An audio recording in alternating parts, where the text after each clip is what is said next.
順德盆菜，無數宴席上嘅壓軸之王。今日我哋嚟尋找順德人食不厭精嘅極致追求。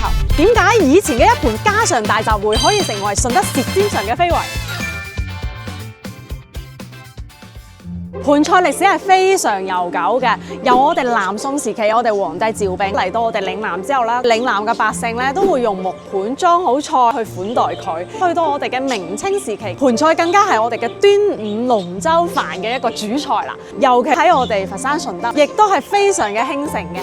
咁民國時期，盆菜咧就跟住我哋嘅粵菜師傅遠赴上海啦。上個世紀50年代，其實盆菜已經成為咗我哋順德湘菜裏邊嘅流行菜，都係正值我哋漁村到會服務隊嘅創立。咁我哋咧亦都會用盆菜去服務我哋周邊嘅一啲村民同埋佢哋嘅喜事。咁盆菜嘅烹飪技藝都係喺我哋嘅第3代傳承人，即是我舅母馮永秀嘅手中咧就得以傳承啦。咁改革開放之後，盆菜喺順德已經係好流行㗎啦。包括我哋嘅端午、過年、香宴、祠堂裏邊嘅一啲宴席，就已經係好廣泛咁樣流傳喺我哋唔同嘅酒家酒樓裏邊㗎啦。而家帶大家睇睇100年前嘅人係用咩整盆菜嘅？呢啲就係我哋漁村由上個世紀留落嚟嘅老物件啦。一共係分為6個唔同嘅時期嘅，呢個就係最耐㗎啦。咁其他嘅就係分別係，比如儲存醬料或者準備我哋盆菜食材嘅一啲器皿啦。咁佢哋唔單止見證住我哋漁村盆菜嘅歷史，亦都係記載住我哋順德人民飲食文化嘅記憶。盆菜發展到而家，除咗我哋嘅器皿發生咗好大嘅變化以外咧，我哋嘅食材咧都隨住我哋生活水平發生咗好大嘅變化。好似我哋嘅漁村盆菜都係選用一系列上乘嘅食材，尤其係鮑參翅肚啦。食咗呢一煲盆菜之後咧，成個冬天該補嘅嘢都補晒嘅。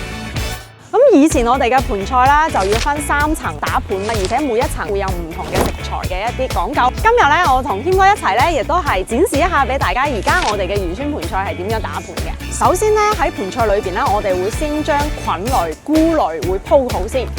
落嘅咧就係我哋嘅螺片啦，螺片都係好提鮮噶。跟住嘅話咧就係我哋嘅魚唇啦，膠原蛋白係滿滿啦，佢係越煮就係越煙韌越爽口嘅呢種感覺咯。咁而家咧我哋鋪嘅就係鵝掌啦，比如呢個10人份盆菜咧，我哋就標配就係10隻鵝掌嘅。繼續咧就係我最中意食嘅花膠，花膠我哋最少要提前3日泡發嘅。跟住咧我哋就落魚翅啦。好啦，而家應該幫我哋落嘅咧就係我哋嘅遼參啦。然之後到我哋嘅瑤柱啦，提鮮提味，最後一個乾鮑上場啦。呢個亦都係做嘅時間最長噶。一般煲鮑魚咧，最起碼係1個星期走唔甩噶啦。而家咧，我哋盆菜咧就打盤完成啦。最後嘅環節咧就係淋上我哋嘅漁村包汁啦。噔噔噔噔，呢個就係我哋嘅漁村非遺盆菜啦，亦都係我哋嘅10喜如意10人份。打個小廣告，有需要嘅朋友仔可以嚟到我哋嘅漁村旗下各大門店購買。